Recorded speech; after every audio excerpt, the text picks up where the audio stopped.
Hola, ¿qué tal amigos? Bienvenidos a su canal Titiano Rema. Y en este nuevo video continuamos con la parte 7 de este libro de Michael Hoffman que hemos venido leyendo. Espero que les esté gustando mucho este libro, igual como a mí también. Y bueno, continuemos con la lectura. Vamos a comenzar como siempre lo hacemos con un breve resumen de lo que vimos en el capítulo pasado. Y bueno, en el capítulo pasado vimos que la Torá o escritos sagrados del judaísmo en general contiene Hamech o Pentateuco, que son los primeros 5 libros de la Biblia, pero también agregan la compilación de leyes y fallos conocida como la Mishnah, junto con otras compilaciones aceptadas como Sifra, Mechita, Braita y Tosefta. También la discusión y el debate de este material conocido como Talmud, o más que todo Gemara, que es una parte del Talmud, las obras esotéricas, a menudo conocido como Cábala o Zohar, y guías éticas basadas en la Torá, compuestas por eruditos de la Torá. También las historias y sus lecciones que se recogen de las obras del Talmud o del Midrash. Si ven amigos, tienen un gran compendio de cosas. También vimos que el Talmud pues son las tradiciones de los ancianos, la tradición de los rabinos, que progresivamente se va agregando y agregando más cosas y más leyes, mitzvot, o sea, preceptos, más y más preceptos que seguir. Vimos que con todo este agregado, pues más se van alejando del núcleo de Moisés, más se van alejando de la revelación de Moisés en el Sinaí, que es la Biblia. La revelación original de Dios a Moisés en el Sinaí es la Biblia. Pero con todo esto que van agregando, cada vez se van alejando más. Vimos que el objeto de culto pues viene siendo el rabino, ya que ellos dictan las leyes. Y los rabinos vienen siendo como los dioses en la tierra, ya que van dictando más y más reglas sin fin. Vimos también que en el Talmud habla cosas blasfemas en contra de la Virgen María y de Jesús. Vimos también que el historiador y lingüista Daniel Robs escribe: ciertamente no podemos buscar en el Talmud ninguna información histórica directa sobre Jesús. Cuando dice algo histórico directo sobre Jesús, sería algo real, algo histórico donde deje un dato real sobre él, un dato histórico real sobre él. No existe esto. Todo lo que los rabinos nos dicen acerca de Jesús es hostil, insultante, malévolo, blasfemo, etc. A veces le conoce en el Talmud con el nombre de Balaam, que fue un falso profeta en la Biblia, el hijo de Bejor, el falso profeta, que extravió a Israel. A veces bajo su nombre real también Jesús de Nazaret, o también le llaman Yeshu, pero siempre con alguna calificación insultante como el mentiroso, el impostor o el bastardo. El Talmud ataca a los cristianos y los libros de los cristianos. Vimos las citas y ahí lo pusimos también. Vimos también enseñanzas enfermas locas del Talmud. Vimos ahí las citas y lo que dicen también. Vimos también el caso del sacerdote Pranitis que murió en la revolución bolchevique. Y bueno, pues ustedes busquen quién eran los generales y los líderes de la revolución bolchevique. Tal y como a él le advirtieron que iba a ser muerto en manos de ellos, de ya saben quiénes, pues así fue. Lo mataron por revelar las cosas de este libro Talmud. Y nos dejó la obra de El Talmud desenmascarado, que también vimos un poco de eso. Y lo pueden buscar ustedes en internet ese libro y ahí está. Es muy real y viene todas las citas. Ok, muy bien amigos. Continuamos leyendo el libro. El siguiente capítulo, Doctrina Talmúdica, los no judíos no son humanos. El Talmud define específicamente a todos los que no son judíos como animales no humanos, y específicamente deshumaniza a los gentiles como no descendientes de Adán. Aquí es importante recalcar que la palabra Adam, como viene en la Biblia, o Adán en español, significa hombre o ser humano. Estos son algunos de los pasajes del Talmud que se relacionan con este tema. Keritot 6b. Usos del aceite de unción. Dice, nuestros rabinos han enseñado, el que vierte el aceite de la unción sobre ganado o vasos no es culpable. Si es sobre gentiles, o sea, goyim, como también le mencionan a los gentiles o los no judíos, o sobre los muertos, no es culpable. La ley relacionada con el ganado y los vasos, así como lo mencionan, es correcta, porque está escrito, sobre la carne del hombre no se derramará, Éxodo 30:32, y el ganado y los vasos no son el hombre, o sea, Adán. Pero, ¿por qué uno está exento en el caso de los gentiles, o sea, de los goyim? ¿Por qué está exento en la categoría de hombre, de Adán? ¿Acaso los no judíos no son hombres?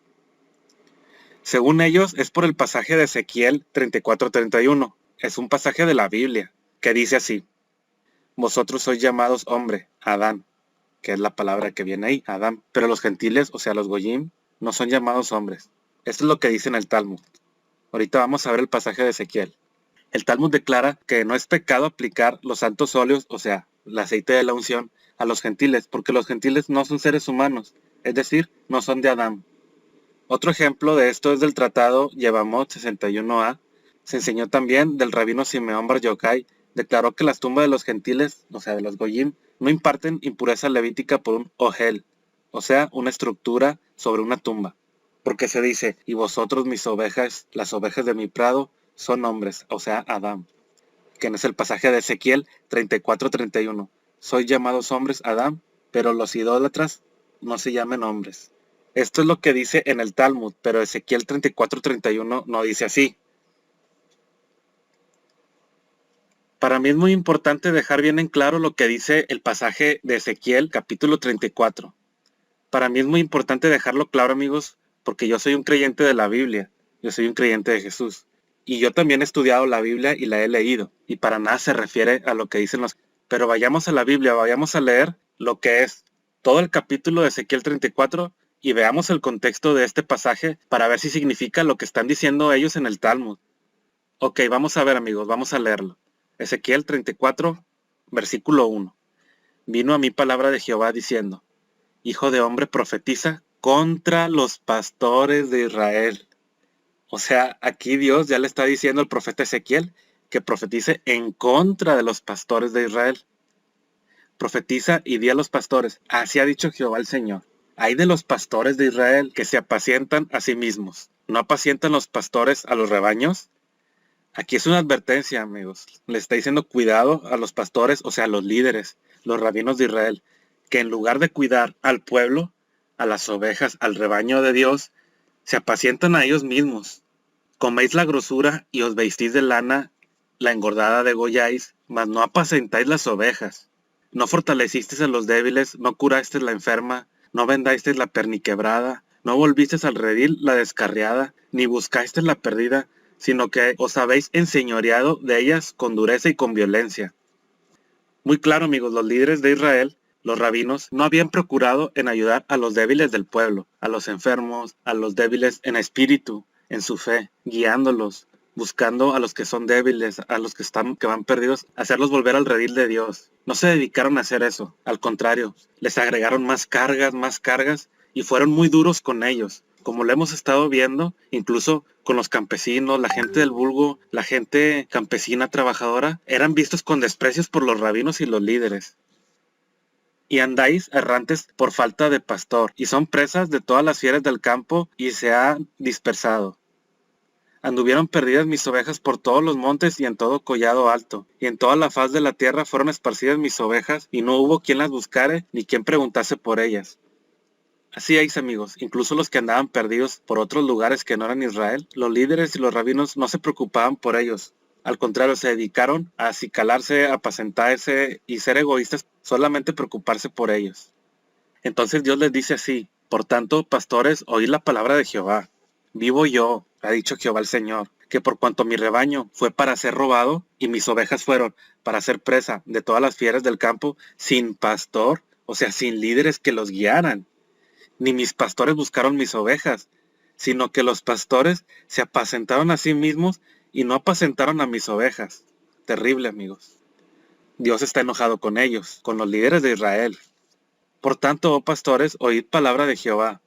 Así ha dicho Jehová el Señor: He aquí, yo estoy contra los pastores y demandaré mis ovejas de su mano, y les haré dejar de apacentar las ovejas, ni los pastores se apacentarán a sí mismos. Pues yo libraré mis ovejas de sus bocas, y no les serán más por comida. O sea que Dios librará a las ovejas de estos líderes engañosos y de estos líderes que no se preocupaban por ellas y que no las apacentaban. Incluso hasta se las comían, en un sentido espiritual, lógico. Porque así ha dicho Jehová el Señor: He aquí, yo mismo iré a buscar mis ovejas y las reconoceré. Esto está hablando de Jesús. Jesús es Dios mismo en la tierra, y vino Él mismo, Dios mismo, encarnado, a buscar a sus ovejas, tal como Jesús lo dijo cuando pisó aquí la tierra. Y las reconoceré, como reconoce su rebaño el pastor el día que está en medio de sus ovejas esparcidas. Así reconoceré a mis ovejas, y las libraré de todos los lugares en que fueron esparcidas el día del nublado y de la oscuridad. Claro, esto sucedió cuando vino Jesús. Le predicó primero a las ovejas perdidas de Israel. Muchos de ellos creyeron en Jesús y le siguieron, y creyeron en este nuevo pacto en Cristo. Este nuevo pacto, creyendo en Jesús, Dios te perdona tus pecados y eres parte del pueblo de Dios. Ya no es por una genealogía, ya no es por una genética de un pueblo, ya no es por nada de un pueblo especial, sino que todo se fundamenta en la fe en su Hijo Jesús, en el Mesías. Y yo la sacaré de los pueblos y la juntaré de las tierras, la traeré a su propia tierra, y las apacentaré en los montes de Israel, por las riberas y en todos los lugares habitados del país. Así es, amigos. Aquí ya está hablando en un sentido profético, es decir, cuando Jesús venga a reinar como rey, juntará a todas sus ovejas que creyeron en él. En estos 2000 años del Evangelio y del mensaje de Jesús, todos los que hayan creído en él se juntarán con su pastor. Es decir, sin importar la nacionalidad, sin importar qué color seas, ni de qué nación seas, no importa, ni de qué genealogía, ni genéticamente, no importa, sino lo que importa es la fe en Jesús. En buenos pastos los apacentaré, y en los altos montes de Israel estará su aprisco. Allí dormirán en buen redil, y en pastos suculentos serán apacentados sobre los montes de Israel.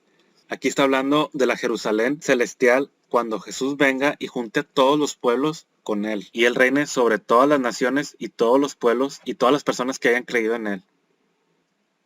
Y dice, yo apacentaré mis ovejas, y yo les daré aprisco, dice Jehová el Señor. Yo buscaré la perdida, y haré volver al redil la descarriada. Vendaré la perniquebrada, y fortaleceré al débil, mas a la engordada y a la fuerte destruiré. Las apacentaré con justicia. Mas en cuanto a vosotras, ovejas mías, así ha dicho Jehová el Señor. He aquí juzgo entre oveja y oveja, entre carneros y machos cabríos. Es decir, que Él va a dividir de los que son suyos y los que no son suyos. O sea, los que crean en Jesús y los que no creen en Jesús. Es muy claro quiénes son los que no creen en Jesús. Ya saben quiénes. ¿O es poco que comáis los buenos pastos, sino que también holláis con vuestros pies lo que vuestros pastos queda, y que bebiendo las aguas claras enturbáis, además que vuestros pies las que quedan?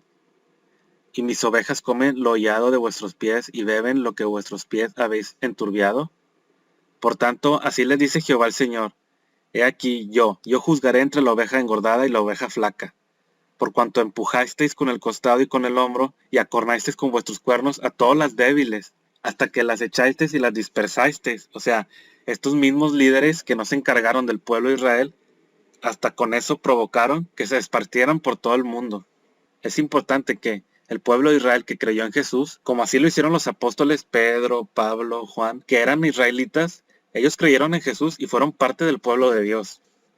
Yo salvaré a mis ovejas y nunca más serán para rapiña, y juzgaré entre oveja y oveja. Y levantaré sobre ellas un pastor. ¿Quién es este pastor?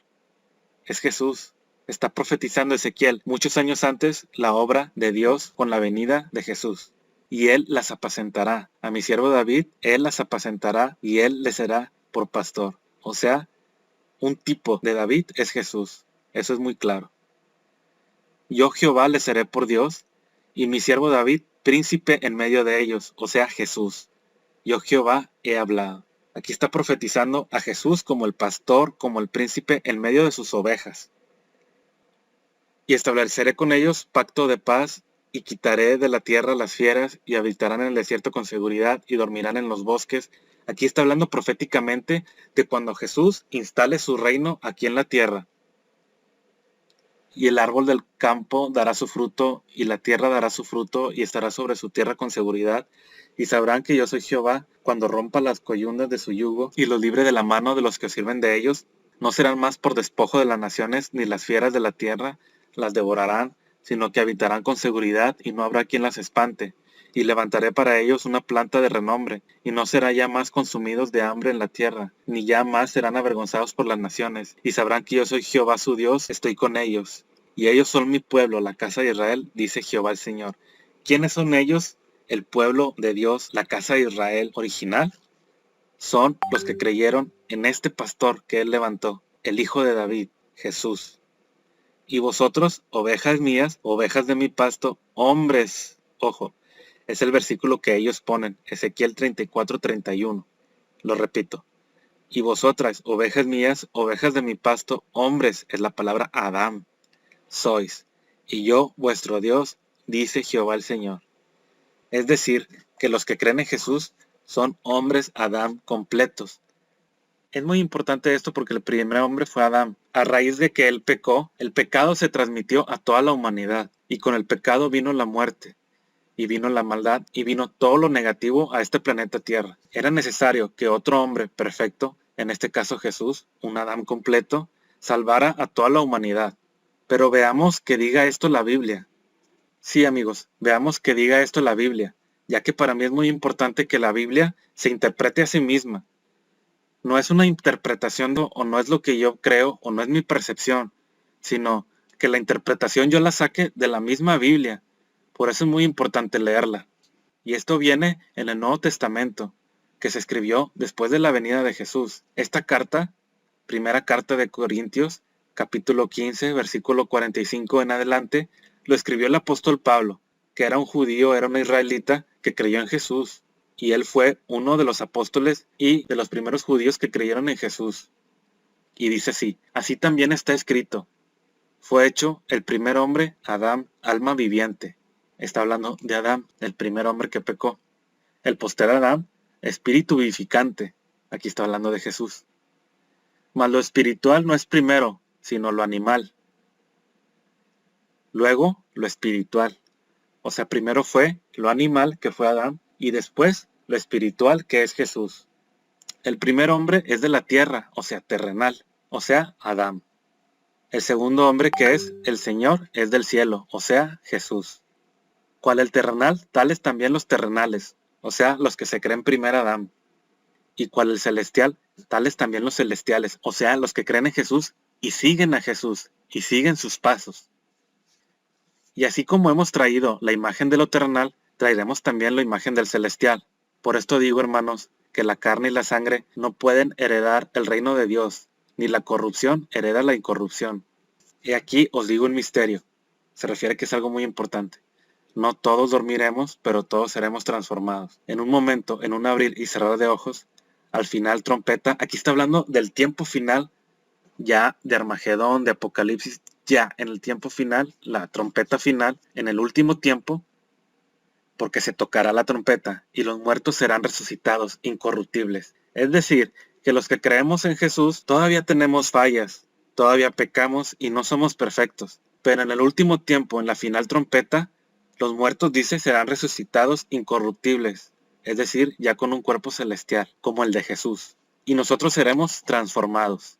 Esta transformación es de el Adán terrenal al Jesús celestial.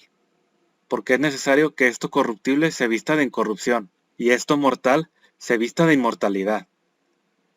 Y cuando esto corruptible se haya vestido de incorrupción, y esto mortal se haya vestido de inmortalidad, entonces se cumplirá la palabra que está escrita. Sórbida es la muerte en victoria. ¿Dónde está, oh muerte, tu aguijón? ¿Dónde está, oh sepulcro, tu victoria? Ya que el aguijón de la muerte es el pecado, y el poder del pecado la ley. Mas gracias sean dadas a Dios, que nos da la victoria por medio de nuestro Señor Jesucristo.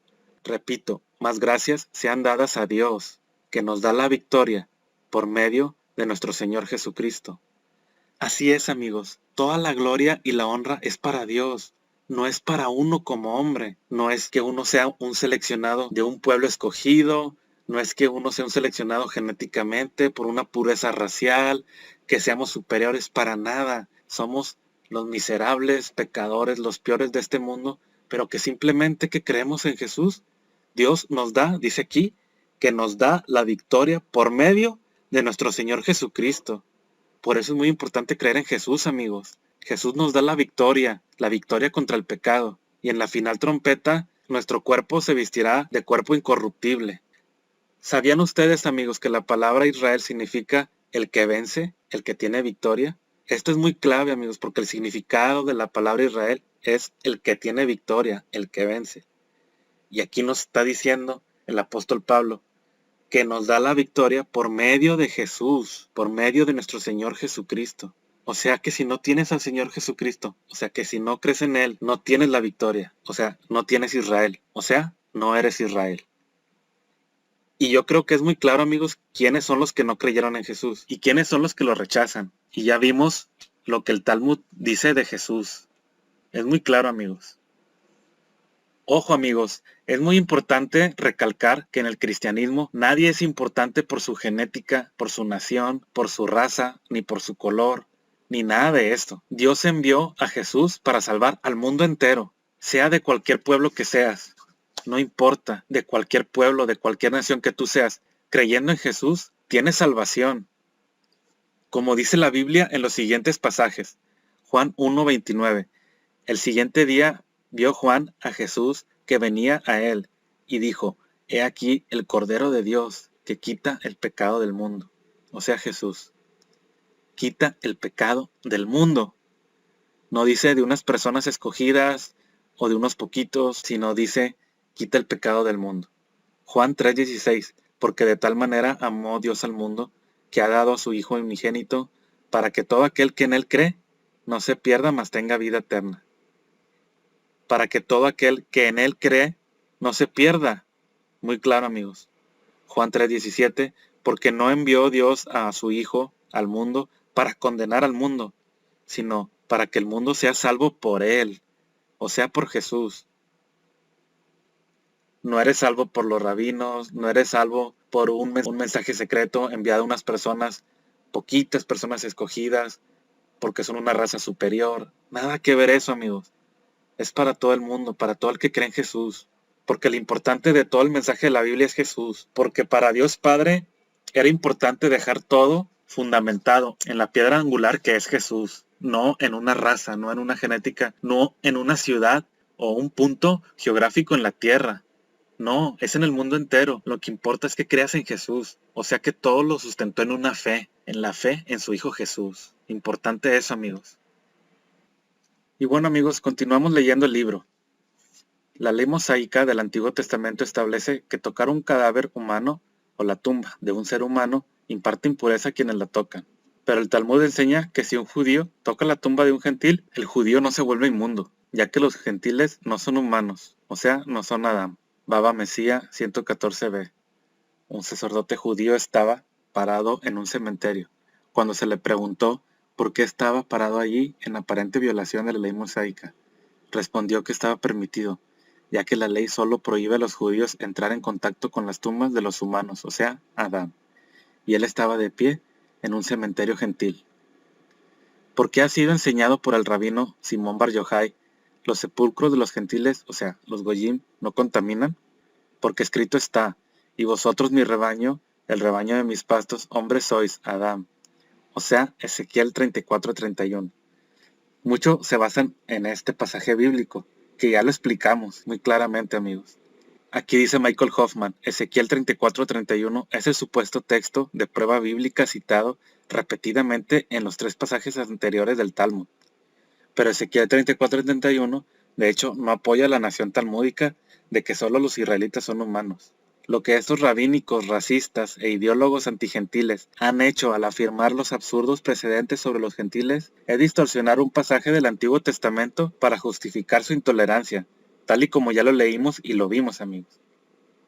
En Beracot 58a, el Talmud usa Ezequiel 23:20 como prueba del estado subhumano de los gentiles. También enseña que cualquier persona, incluso un hombre judío, que revele esta enseñanza talmúdica sobre los no judíos, merece la muerte, ya que revelarla enfurece a los gentiles y causa la represión del judaísmo. ¿Y por qué dicen ellos esto en el Talmud? La cita talmúdica de esta escritura de Ezequiel como un texto prueba es engañosa, ya que el pasaje no prueba que los gentiles sean animales. El pasaje de Ezequiel solo dice que algunos egipcios tenían grandes órganos genitales y copiosas emisiones. Aquí está hablando de Ezequiel 23:20.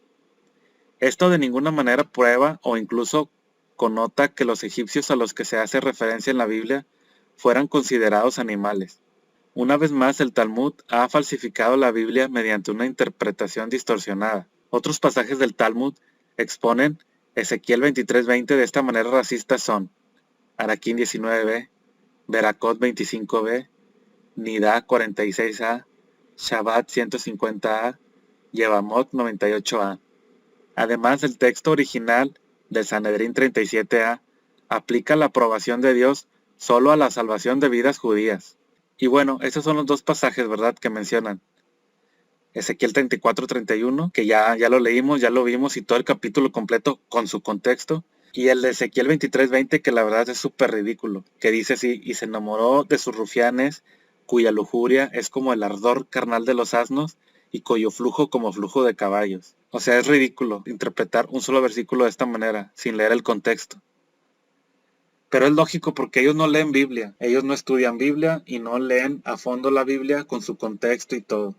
No interpretan Biblia, sino que ellos sacan sus propias interpretaciones según sus imaginaciones y sus fantasías. Eso ya lo hemos dejado claro en todos estos capítulos, amigos. Siguiente tema, amigos: la anulación de los votos, o sea, el Kol Nidre. Una de las partes más sensibles del ritual judío, que ha sido objeto de una cierta cantidad de protesta informada y exposición por parte de los gentiles, o sea, los no judíos, a lo largo de los siglos, es el rito del Kol Nidre de Yom Kippur, que implica la anulación de todos los votos o juramentos hechos en el próximo año.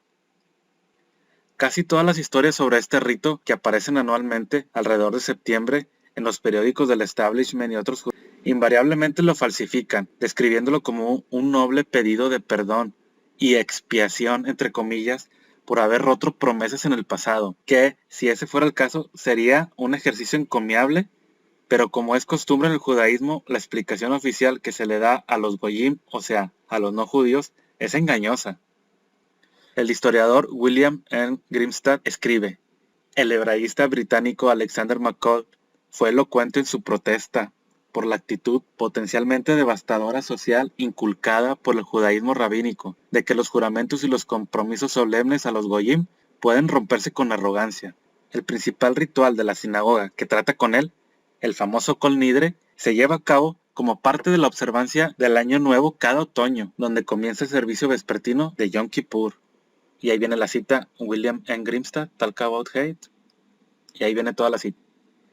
La ley talmúdica con respecto al rito Kol Nidre es la siguiente: y el que desee que ninguno de sus votos hechos durante el año sea válido, que se ponga de pie al principio del año y declare: todo voto que haga en el futuro será nula. Nevarim 23a. El lector notará que este pasaje del Talmud declara que la acción que anula los votos debe tomarse al comienzo del año y con respecto a las promesas hechas en el futuro. Esta distinción es fundamental, ya que contradice lo que los engañadores afirman que es un rito humilde y penitencial de pedir perdón por las promesas incumplidas en el pasado, en lugar de lo que es una anulación hecha de antemano por los votos y juramentos que aún no se han hecho y deliberadamente incumplidos con impunidad. El Kol Nidre es sin duda uno de los tres elementos más odiosos y, para los no judíos, más fatídicos de la ley y las prácticas judías, junto con las imputaciones que se nos imputan de inherente vileza moral e ilegitimidad y su deber de matarnos. Esto es así no solo porque declara abiertamente la temporada de dar muerte para los no judíos desprevenidos, también por prácticas engañosas oficialmente sancionadas pero encubiertas, y lo peor, por la actitud combinada de desprecio personal hacia nosotros y la inevitable humillación moral que este tipo de traición fomenta en sus practicantes. El rito Kol Nidre se considera popularmente como la ocasión más santa, entre comillas, ojo, y solemne del año litúrgico judío, a la que asisten incluso muchos judíos que están lejos de la religión. La popularidad del Kol Nidre no es de extrañar, ya que permite que los participantes judíos sean absueltos por adelantado de todos los contratos, votos y juramentos que hacen y luego rompen en el próximo año nuevo. Esto corresponde a la lección talmúdica de que Dios recompensa a los mentirosos inteligentes, el pasaje del Talmud Calá 51a, que también ya lo comentamos. Y testifica el hecho de que el judaísmo parecería ser más un sindicato del crimen que una religión. Y bueno, amigos, yo quise aquí ponerle lo que es el Kol Nidre. Aquí viene Bueno, en arameo, en inglés, y bueno, yo lo quise traducir en español.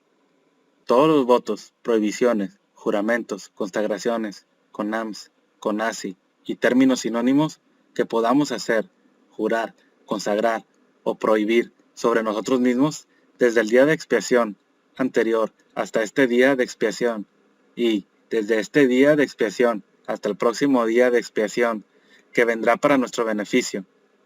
Con respeto a todos ellos los repudiamos. Todos ellos están deshechos, abandonados, cancelados, nulos y sin efecto, no vigentes y no vigentes.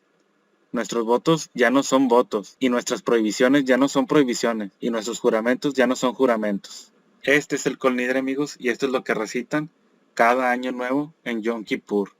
Que es sorprendente, amigos, pero cada vez descubrimos más y más cosas.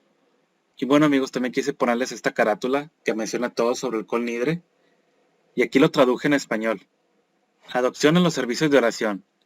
La prontitud con la que se hicieron los votos y la facilidad con la que los escribas los anularon les dio a los caraítas la oportunidad de atacar a los judíos rabínicos. Esto puede haber alentado a los geonim, líderes de la judería babilónica de principios de la Edad Media, a minimizar el poder de la dispensación. Yehudai Gaón de Sura, autor de Halakot Pesukot, prohibió el estudio de los Nedarim, el tratado talmúdico sobre juramentos. Así, el Kol Nidre fue desacreditado en ambas academias babilónicas y no fue aceptado por ellas.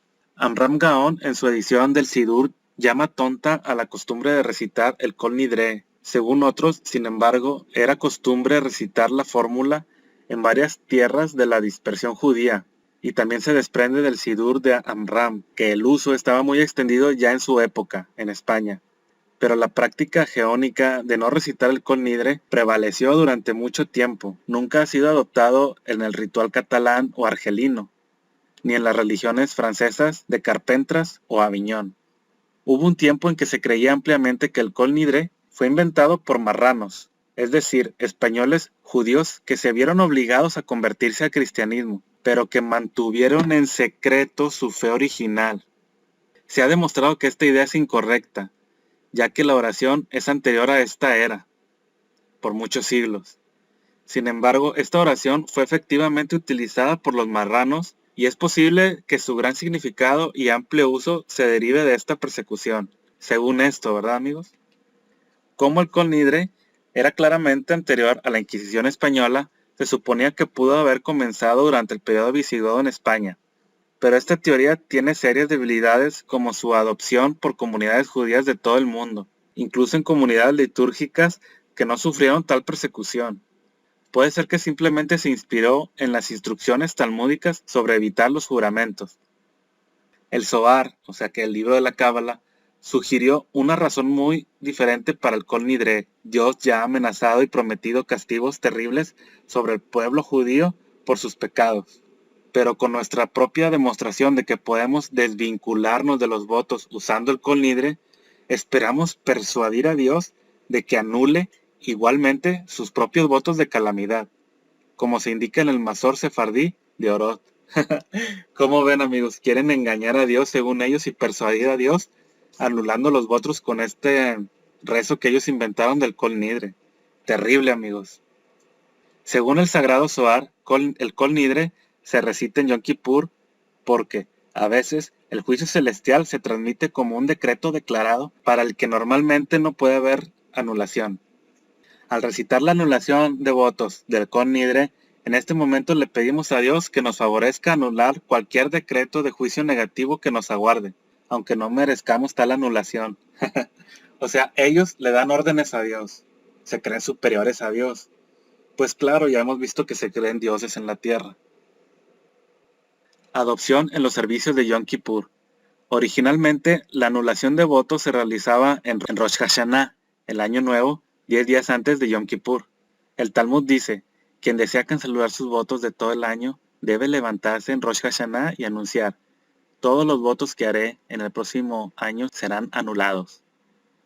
De hecho, hay un ritual que se supone que tiene lugar el día antes de Rosh Hashanah porque uno no hace esas tareas en un día sagrado, conocido como Hatarat Nedarim, anulación de votos, donde el individuo se presenta ante un tribunal de 3 y recita una hebreofórmula muy diferente a la de Kol Nidre, pidiendo la anulación de los votos. Entonces, desde un tiempo antes de la composición del Kol Nidre, había un ritual correspondiente destinado a Rosh Hashanah, o Año Nuevo. Se cree que el Kol Nidre se agregó a la liturgia del Yom Kippur 10 días después de Rosh Hashanah, porque ese servicio es mucho más solemne, porque Yom Kippur está completamente en sintonía con el tema del arrepentimiento y el remordimiento. Porque a pesar de la gran importancia del Año Nuevo, o sea, Rosh Hashanah, los servicios de Yom Kippur, o Día de la Expiación, como le conocen muchos, son mejor atendidos, y tal vez porque el mismo Yom Kippur se conoce una vez más como Rosh Hashanah en las Escrituras, Ezequiel 41. Se menciona Año Nuevo.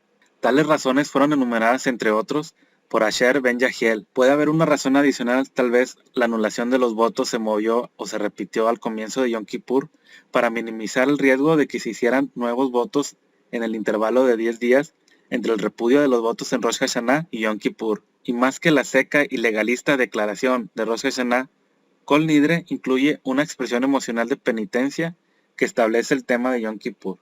Así es, amigos, sorprendente. Ellos pueden jurar o hacer un voto delante de un juez, o cualquier voto que ellos hagan lo pueden anular. O sea, pueden engañar, pueden mentir y no cumplir sus palabras. ¿Ustedes creen, amigos, que Dios esté a favor de todo esto? ¿Ustedes creen que Dios, Jehová o Dios Padre, esté a favor de todo esto que hemos estado viendo?